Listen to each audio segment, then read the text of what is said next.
NATO isn't wobbling. It's balanced on a fault line. One reckless move, one broken promise. And the alliance that bound the West together doesn't gradually erode. It snaps in a single violent shock. Europe is desperately clinging to stability, while America quietly eyes the exit. And the very idea of unity is being stress-tested by raw power, fear, and a hard limited geography. Well, America there's and no Europe are choice, obviously surely. stronger together. Well, there is a choice. It's just the choice isn't theirs. The United States, for better or for worse, has other options. I'm not saying that these are ones I would even remotely endorse. If the United States does decide to move on Greenland, attack a NATO ally, that is effectively the end of NATO. And it's certainly the end of the partnership with the Scandinavian and Nordic countries, which is likely to be the backbone of future American European engagement, assuming that the relationship is allowed to mature.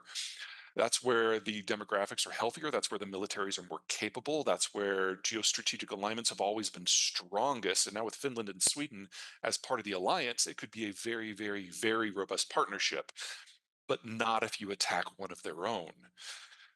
The United States doesn't have an internationalized economy, and that was even before we started reshoring some of our manufacturing a few years ago. The US doesn't need the world. It's better with the world. It's a stronger economy. It's a better system. It's cheaper, but it does have other options. The Europeans can't choose anything else. And that means Europe has to transform not just politically and economically and institutionally, but also strategically. And that requires going back to a time that the Europeans in the past have shown they're not very good at long term over the horizon strategic thinking. Every time that the Europeans have tried that, it's led to a European civil war. What Zeihan is really warning about isn't friendship, it's leverage. The United States has options. Europe does not. That imbalance forces Europe into painful reinvention, while tying its future to partners it cannot afford to alienate. And history suggests that when Europe tries to think big and far ahead, the outcomes are rarely peaceful. What Peter Zeihan is describing is a world where geography stops being a backdrop and starts becoming a weapon, where borders decide fate and options, not intentions, define power. Nowhere is that brutal reality clearer than on Europe's eastern edge. There, Moscow's map has been torn apart without a single missile being fired. While diplomats were still talking, Ukraine and Moldova were already locking down the terrain. What they've done to Russia's last military foothold west of Ukraine amounts to strategic suffocation. Look closely at the map. A thin red scar runs along a river, narrow, isolated, and trapped. That strip is Transnistria.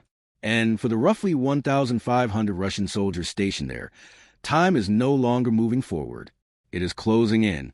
For years, Moscow boasted about this region as a forward outpost planted deep inside Europe, a pressure point, a threat, proof that Russia never truly left. Today, that outpost has become a cage. Ukraine and Moldova didn't storm it. They didn't bombard it. They simply locked every door, using borders, laws, and patience. On one side stand Ukraine's hardened barriers, trenches, sensors, and surveillance. On the other, Moldova's legal wall, reinforced by European rules. Between them sits a Russian force that can no longer move, resupply, rotate, or escape. When Vladimir Putin looks at this map now, there is no maneuver left. Logistics are severed. Gas is gone. Legal cover is evaporating. The soldiers remain, but the system keeping them alive is already dead. The quiet execution of the strategy became visible when Moldova's foreign minister announced the initiation of a full withdrawal from the CIS.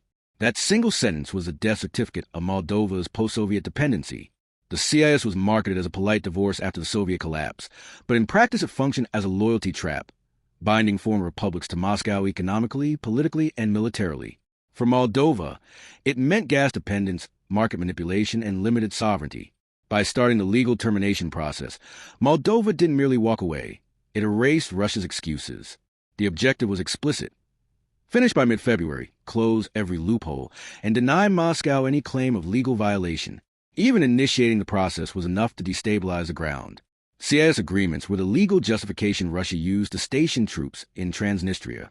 The moment Moldova began dismantling those agreements, Russia's presence shifted from peacekeeping to legally questionable, and soon outright illegal. Once completed, those soldiers will no longer be shielded by paperwork. Under Moldovan law and international norms, they become occupiers. Moldova didn't stop there. Its president openly stated that if asked, She would vote for unification with Romania. This wasn't symbolism. It was a warning shot, backed by re-election and parliamentary control. A strategic weapon was placed on the table. Push too far, and this territory doesn't drift toward Europe. It snaps directly into NATO through Romania. Suddenly, it wouldn't be Moldova blocking Russia, but the alliance itself. This confidence comes from clarity. Moldova understands the Kremlin's playbook. Undermine democracy, capture elections, weaponize the state. That's why timing mattered. Before laws were rewritten, roads were already sealed. On January 1st, 2026, Ukraine and Moldova activated a full logistical blockade. The entire 450-kilometer border was sealed with concrete trenches and advanced sensors. Every unofficial route disappeared. What had once been a gray zone of smuggling and quiet, resupply became an airtight seal. Airspace was closed. Military cargo planes were barred. With Ukraine already inaccessible, Moscow lost the ability to rotate personnel or deliver equipment. Even shadow contingency plans collapsed as air corridors were neutralized by layered defenses and reinforced radar. From that morning on, the Russian force in Transnistria ceased to function as a military unit and began decaying into a static relic. Imagine being a soldier there, armed, but with no replacements. Ammunition without resupply. Boots wearing out. Batteries dying. Engines failing with no spare parts. The unit still exists, but it can no longer renew itself. Psychologically, that's fatal. Whispers spread. Has Moscow abandoned us? How do we leave? What happens if something erupts? Then came the legal lock. On January 20th, Moldova tightened the noose further, sealing the physical blockade with legal finality. But the collapse didn't begin in 2026. The foundation cracked a year earlier. For 3 decades, Transnistria survived as an energy parasite. Russia pumped free gas into the region, booked it as Moldovan debt, and allowed the separatist regime to monetize it. Electricity was generated and sold. Factories ran. Crypto farms hummed. Salaries were paid. An illusion of prosperity built entirely on free energy.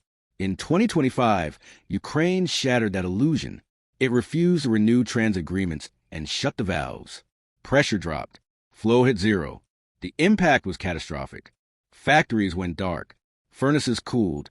Workers were dismissed. The region's dominant conglomerate lost nearly all income. Salaries stopped. Pensions vanished. Most critically, morale collapsed. Many soldiers weren't even Russian nationals. They were locals holding Russian passports. When their families began to struggle, loyalty evaporated. Moldova had waited for this moment. First economic starvation, then physical isolation, finally legal strangulation. Now the nightmare scenario looms. The ammunition depot at Kobasna, one of Europe's largest stockpiles, holding tens of thousands of tons of explosives. If destabilized, the consequences would ripple across borders. That threat is Moscow's last card, but it's also a suicidal one. There's another danger. 2. Desperation. Hungry, unpaid soldiers guarding vast arsenals create black market risk. This is what Moldova and Ukraine fear most. Not invasion, but uncontrolled leakage. That's why the strategy isn't assault. It's disintegration. Amnesty offers legal clarity and a path back to civilian life. Every day in uniform increases personal risk. Every uniform removed weakens Moscow's grip. And this isn't just about one strip of land. It's about precedent. If Moldova can break free with Russian troops still on its soil, the entire post-Soviet order begins to crack. Others are watching, calculating, reassessing fear. Moscow's options are shrinking. Its doctrine of dominance is eroding. This is siege warfare without shells, a methodical dismantling of power using time, law, and geography. By January 19th, 2026, Russia's western boundary didn't shift. It collapsed. The river is no longer a frontier for Moscow. It is a wall for Europe. History didn't wait for Russia to make a mistake. Ukraine and Moldova forced the outcome.